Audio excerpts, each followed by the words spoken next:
ससुराल की परेशानी में अमीर से अच्छी गरीब बहू। लो बहन, मुंह मीठा करो। सोने के खदान हाथ लग गई क्या? बहन जी इतनी महंगाई में काजू कतली बांट रही हो? बात ही इतनी बढ़िया है। क्या हुआ, राधा बहू खुशखबरी दे रही है क्या? धत, अभी 1 हफ्ते हुए नहीं शादी को, इतनी जल्दी खुशखबरी? तो क्या बात है, बताओ तो। अरे वो जो एयरपोर्ट के पास वाली जमीन का केस चल रहा था ना, वो सॉल्व हो गया और हम रातों रात करोड़पति हो गए। और ये वाह बहन जी, ये तो वाकई बहुत ज्यादा खुशी की बात है।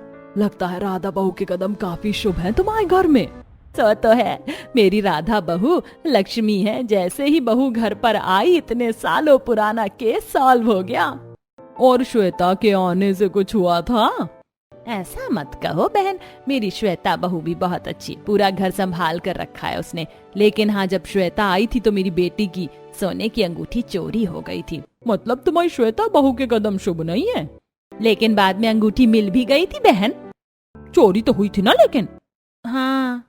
संगीता जी वैसे तो शुभ अशुभ की बातों में भरोसा नहीं करती, लेकिन ये उनका पर्सनल अनुभव था जिसके कारण उनके मन में पड़ोसन की बात घर कर जाती है।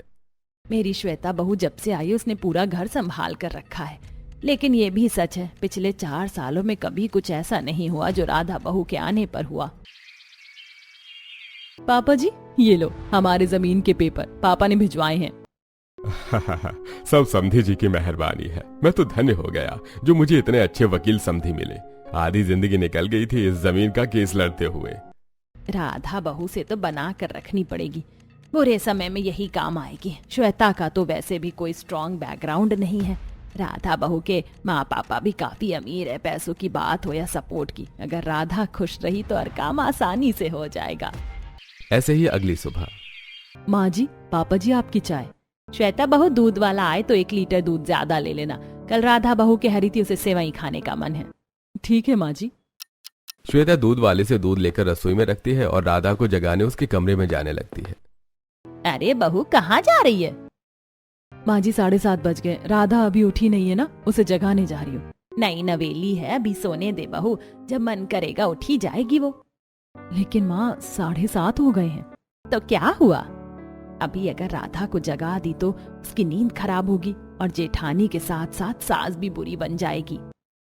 श्वेता सास की सुनकर राधा को नहीं जगाती और किचन के कामों में लग जाती है। राधा आराम से 11 बजे सोकर उठती है और श्वेता का बनाया नाश्ता कर हॉल में टीवी चालू करके बैठ जाती है।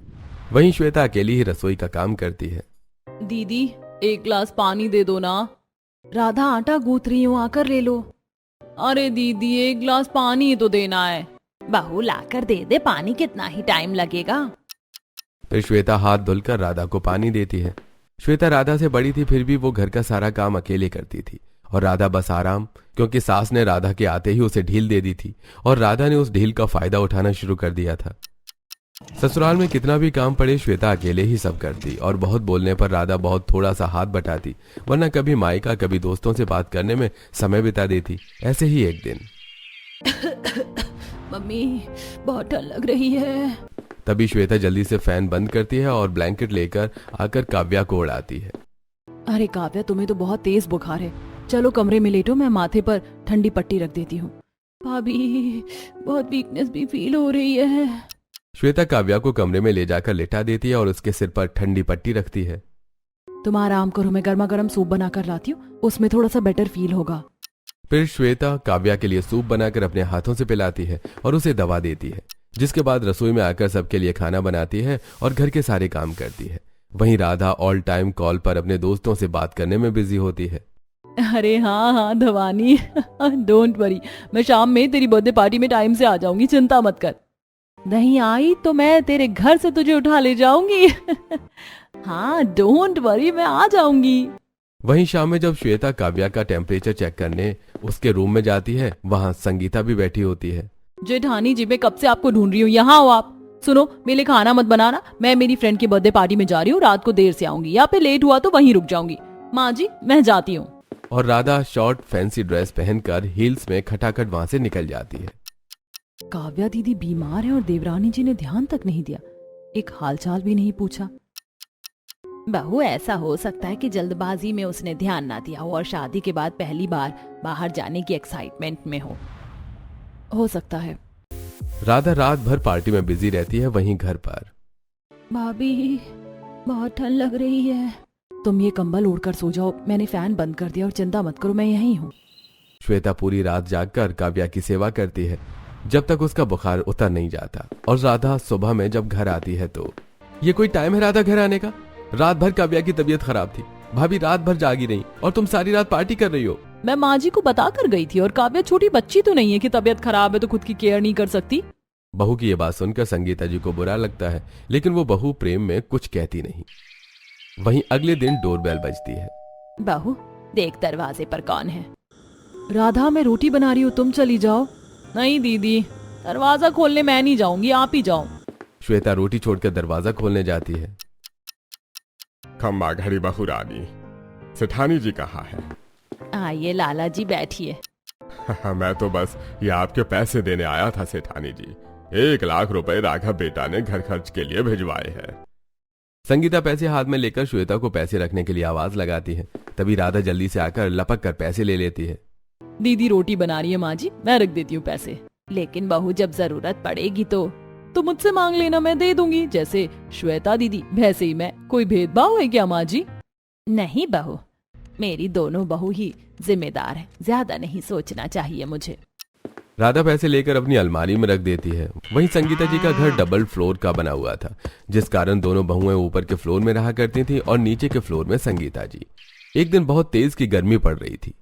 यहाँ कितनी गर्मी है, बहुत पसीना आ रहा है। ऐसा रहा तो मैं ढंग से सो भी नहीं पाऊंगी। नीचे का फ्लोर ठंडा रहता है। काम करती हूँ, जिस कमरे में दीदी शिफ्ट होने को कह रही थी, मैं उनसे पहले उस कमरे में शिफ्ट हो जाती हूँ। माँ जी, मैं ये नीचे के कमरे में शिफ्ट हो जाऊं क्या? हाँ बहू, लेकिन इसमें तो श्वेता शिफ्ट होने वाली थी ना। श्वेता दीदी को तो गर्मी में रहने की आदत है, और देखो ना ऊपर की फ्लोर में इतनी गर्मी पड़ती कि मेरी स्किन डैमेज होना शुरू हो गई है। राधा को दुखी करना ठीक नहीं है। श्वेता की तो आदत है ऊपर ही रहने की। ठीक है बहू, तो शिफ्ट हो जा। और फिर राधा नीचे के फ्लोर में शिफ्ट हो जाती है। वहीं तेज गर्मी से बेचारी श्वेता सारा दिन तपन से ऊपर के फ्लोर में रहती और घर के सारे काम भी अकेले ही करती। बाजार में सब्जी राशन लाना हो या घर में झाड़ू पोछा कपड़े बर्तन, हर काम श्वेता करती। और इतना तक कि राधा के कपड़े भी श्वेता ही धोती। एक दिन, ये क्या दीदी, मुझे आज मम्मी से मिलने मायके जाना था और मेरी साड़ी का दाग नहीं छूटा। ऐसे कपड़े कौन धोता है? मैंने तो साफ धोए थे, रस्सी पर धूल रही होगी इसलिए कपड़े में लग गई। सब बहाने हैं, मुझे अच्छे से पता है। हाँ, अब तो मेरी ये साड़ी बेकार हो गई, दूसरी पहनकर जानी पड़ेगी। फिर राधा दूसरी साड़ी पहनकर मायके चली जाती है। ऐसे ही एक दिन, हाँ नीता बेटी, ठीक है तू आ जा घर, कोई परेशानी की बात नहीं है। तेरी दो भाभी है ना, ख्याल रखने के लिए चिंता किस बात की। किसका फोन था माँ जी? नीता का फोन था। अभी उसकी डिलीवरी हुई है ना, तो उसका ख्याल रखने वाला वहाँ कोई नहीं है। उसकी सास भी बेचारी बीमार रहती है, वही नीता बता रही थी, तो मैंने कहा यहीं चलिए। सही किया माँ जी, आपने दीदी को बुला लिया। बाबू रहेगा तो हमारा भी मन लगा रहेगा और दीदी भी जल्दी ठीक हो जाएंगी। वहीं नंद के आने के नाम से ही राधा के चेहरे का रंग उड़ जाता है। नीता दीदी आएंगी तो घर का काम तो करना ही होगा और उनकी सेवा भी, कुछ तो तिगड़म लगाना ही होगा। रात में पति से, आज ही घर पर माँ की तबीयत ठीक नहीं है, तो मैं सोच रही थी कि माँ से मिलकर आ जाती हूँ। कल तो बाजार में मिली थी, माँ एकदम ठीक थी।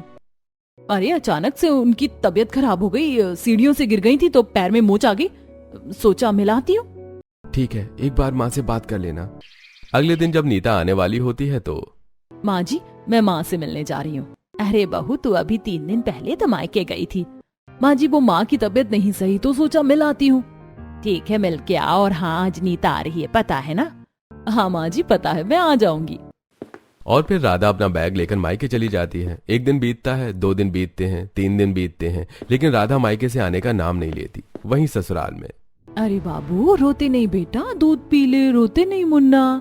जब से मैं आई हूँ श्वेता भाभी ने तो बड़े अच्छे से सब संभाल लिया। अब तो मुन्ना सारा टाइम भाभी के पास ही रहता है, मुझे आराम हो गया। दीदी जब तक आप यहाँ हो रेस्ट कर लो, बाबू को मैं संभाल लूंगी और घर का काम भी हो ही जाएगा। तभी मुन्ना श्वेता के ऊपर सूसू कर देता है।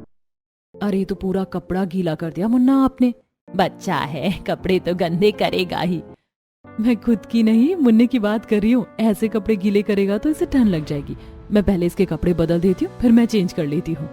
श्वेता अपनी नंद और उसके बच्चे का खूब ख्याल रखती है, जिसे 15 दिन में ही नीता की हालत पहले से बहुत बेटर हो जाती है। श्वेता भाभी ने सब कुछ कितने बढ़िया से संभाल रखा है, लेकिन राधा भाभी तो अब तक आने का नाम ही नहीं ले रही। हाँ, आज 15 दिन हो गए उसे गए। एक दिन का बोलकर गई थी, उसकी माँ से बात करती हूँ। फिर संगीता जी अपनी समधन को कॉल करती हैं। हेलो, नमस्ते बहन जी। नमस्ते समधन जी, कैसी हैं आप? आपका पैर ठीक हुआ?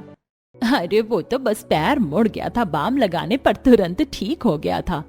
अच्छा, बहू ने तो कहा कि आप सीढ़ियों से गिर गई थी। हाँ बहन जी, आखिरी सीढ़ी पर पैर मुड़ गया था, गिरी नहीं थी। ठीक है, मतलब आप सही सलामत है ना? तो अब मेरी बहू को भेज दीजिए। वो क्या है ना, नीता बेटी आई थी, अब वो जाने वाली है। जी बहन जी, नमस्ते। अब संगीता जी समझ जाती हैं कि नीता की सेवा न करनी पड़े, इसलिए राधा माँ की चोट का बहाना बनाकर मायके चली गई। लेकिन संगीता जी राधा के आने के बाद भी उसे कुछ नहीं कहती। कैसी हो दीदी? ठीक हूँ भाभी, बड़ी देर कर दी आपने आने में, अब तो मैं जा रही हूँ। श्वेता दीदी से खूब सेवा करवाई आपने, मुझे तो मौका भी नहीं दिया सेवा करने का। कोई बात नहीं, अगली बार जब आओगी तो मैं सेवा कर दूंगी। सोचा था और रुक जाऊंगी, लेकिन राधा भाभी को मुझे रोकने का मन ही नहीं है, और श्वेता भाभी को अब ज्यादा तंग नहीं कर सकती। फिर नीता जाने की तैयारी करने लगती है। राधा बहू, तुझे 1 लाख रुपए दिए थे ना, 20,000 रुपए दे दे। उसमें से नीता के लिए साड़ी और उसके ससुराल वालों के लिए कपड़े लेने हैं। माँ जी, वो पैसे तो घर खर्च में खत्म हो गए, और आपको तो पता है कि महंगाई कितनी है। संगीता जी राधा की चालाकी बखूबी समझ रही थी, लेकिन वो घर में कलह नहीं चाहती थी। तभी श्वेता नीता के पास ढेर सारे शॉपिंग बैग लेकर आती है। दीदी, ये लीजिए, आपके और बाबू के लिए कपड़ा, और ये आपके ससुराल वालों के लिए। फिर नीता सबसे विदा लेती है। ऐसे ही एक दिन मनोहर जी के ऑफिस में उनकी रिटायरमेंट पार्टी होती है। पापा, मैं तो आपकी रिटायरमेंट पार्टी में जरूर चलूंगी। और मैं भी। आज राघव घर आ रहा है, घर में भी तो कोई रहना चाहिए। श्वेता दीदी है ना, वो रुक जाएंगी घर में। फिर सभी ससुर जी की रिटायरमेंट पार्टी में चले जाते हैं और बेचारी श्वेता अकेले घर में रुकती है। राधा घर के सुख में तो साथ देती थी, लेकिन जब कोई परेशानी होती तो राधा तुरंत अपना पल्ला झाड़ लेती थी और परेशानियों में बिल्कुल भी साथ नहीं देती थी।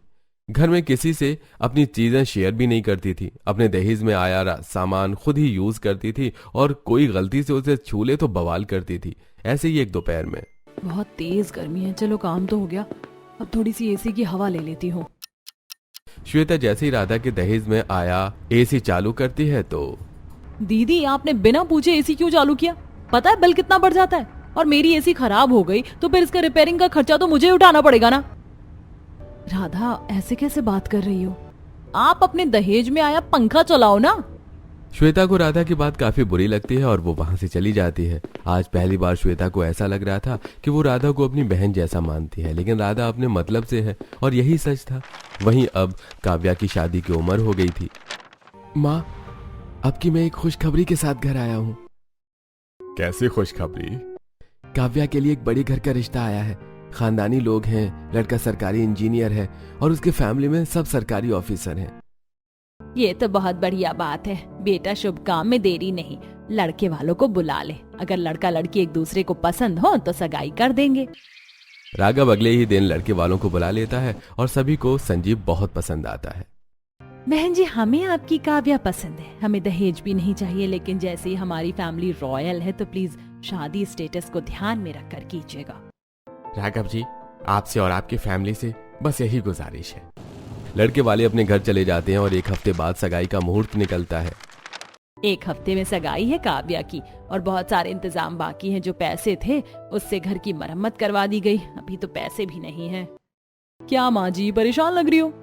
जब से राधा आई है कभी हमने इसे कोई काम नहीं करने दिया, और मैंने तो हमेशा यही सोचा कि ये खुश रहे ताकि इसकी फैमिली से बॉन्ड बनी रहे, और इसीलिए मैंने राधा की हर चालाकी को नजरअंदाज किया और श्वेता बहू को तकलीफ भी बढ़ा दी। अब समय आ गया है राधा बहू को आजमाने का। क्या हुआ माँ जी, कुछ कहिए। बहू, वो क्या है ना कि काव्या की सगाई में लाखों का खर्चा है, और तुझे तो पता है कि तेरी शादी में कितना खर्च किया हमने। उसके पहले घर भी मरम्मत करवाई थी। तो माँ जी? बहू, तेरे पापा के पास तो बहुत पैसे हैं ना, और केस में जीते हुए पैसे भी हमने तेरे अकाउंट में ही डलवाए थे। मतलब आपकी नजर मेरे पैसों पर है? वही मैं सोचूं ये बुढ़िया मुंह क्यों नहीं खोलती जब मैं जेठानी से सारा काम करवाती हूँ। तो अब समझ आया आपकी चील जैसी नजर तो मेरे अकाउंट पर थी। अरे मेरे पापा हाई कोर्ट में सारा दिन लोगों की दलीलें क्या आपकी बेटी का दहेज देने के लिए नहीं सुनते हैं। बहू ऐसे कैसे बात कर रही है? मैंने बस पूछा है तुझसे, और बस 1 महीने की बात है। कुछ पैसों की हेल्प कर दे, मैं अगले महीने तुझे दे दूंगी। अरे जाओ जाओ, मैं नहीं दे रही, जो करना है कर लो। घर बेचो चाहे रोड पर भीख मांगो। राधा का इतना सपोर्ट करने के बाद राधा की ऐसी बोली संगीता जी को अंदर से तोड़ देती कि तभी एक जोर का तमाचा राधा के गाल पर आकर पड़ता है। जेठानी जी, आपकी हिम्मत कैसे हुई मुझे मारने की? वकील की बेटी हूँ, केस कर सकती हूँ। मुझे धमकाओ नहीं। और तुम्हारी हिम्मत कैसे हुई माँ जी से ऐसे बात करने की? जब से तुम इस घर में आई हो, सुख में आगे आगे भागती हो और दुख में गायब हो जाती हो। हर सिचुएशन मैंने अकेले झेली, कभी तुमसे कुछ करने को नहीं कहा, और तुम मेरी माँ जैसी सास पर उंगली उठा रही हो। देख रही हो माँ जी, आपकी इस गरीब चुहिया जैसी बहू की जुबान भी चलने लगी है। आपकी अमीर बहू को ये ऐसा बोल रही है। तो है ही इसी के लायक। ये थप्पड़ तुझे पहले पड़ना चाहिए था। मैं तो बस तुझे आजमा रही थी, लेकिन तेरी औकात हमने देख ली। संगीता और श्वेता वहां से चली जाती हैं। माँ जी आप चिंता मत करो, काव्य की सगाई का सारा इंतजाम हो जाएगा। संगीता जी बहुत चिंतित थी कि सब कुछ कैसे मैनेज होगा। वहीं श्वेता अपनी माँ की आखिरी निशानी उनके सोने के कंगन गिरवी रखकर 2 लाख रुपए का इंतजाम करती है और काव्या की सगाई की सारी तैयारी करती है। काव्या, लो आज तुम्हारी सगाई पर तुम ये पहनो। भाभी ये तो आपकी माँ की सबसे महंगी साड़ी है ना, जो आप किसी को नहीं देती, लेकिन मुझे क्यों? क्योंकि आज मेरी ननद का स्पेशल डे है। फिर श्वेता कविता को बढ़िया से तैयार करती है और मेहमानों के खाने पीने का भी सारा अरेंजमेंट श्वेता अकेले ही करती है और सब कुछ बहुत ही बढ़िया अरेंज हुआ था। आज मेरी बेटी तो एकदम राजकुमारी लग रही है। सब कुछ श्वेता भाभी की बदौलत है। कुछ देर में लड़के वाले भी आ जाते हैं और सगाई की रस्म शुरू होती है। काव्या और संजीव एक दूसरे को अंगूठी पहनाते हैं और उसके बाद खाना पीना होता है। सभी को सगाई का अरेंजमेंट और खाना पीना काफी पसंद आता है। वहीं सगाई के बाद संगीता जी, सगाई का अरेंजमेंट तो हमारी सोच से भी ज्यादा अच्छा था। बस शादी भी ऐसी ही होनी चाहिए। आप चिंता ना करो बहन जी, सब कुछ वैसा ही होगा जैसा आप चाहती हो। जिसके बाद सभी वहां से विदा लेते हैं। बहू, तू तो मेरे बेटों से भी बढ़कर है। मैंने हमेशा राधा के आके तुझे कम समझा और राधा की सारी खामियां देखते हुए भी मैं चुप रहती थी, लेकिन हमेशा तूने बुरे समय में हमारा साथ दिया। श्वेता अपनी आंखों में आंसू लिए खड़ी थी। घर की इज्जत बचाने के लिए उसने वो कदम उठा लिया था जिसकी किसी ने कल्पना भी नहीं की थी। एक माँ की इज्जत बचाने के लिए एक माँ की आखिरी निशानी को गिरवी रख दिया। बहू, तूने अपनी माँ के कंगन गिरवी रख दिए? जी पापा जी, और कंगन क्या है, आप लोगों का आशीर्वाद रहा तो ऐसे और कंगन बन जाएंगे। बहू का इतना बड़ा त्याग और उदार दिल देखकर संगीता जी का मन पसीज गया। ससुराल की हर परेशानी में मेरी गरीब बहू हमेशा मेरे साथ ही रही। दोस्तों, इंसान दौलत से अमीर हो या ना हो, दिल का अमीर होना बहुत जरूरी है।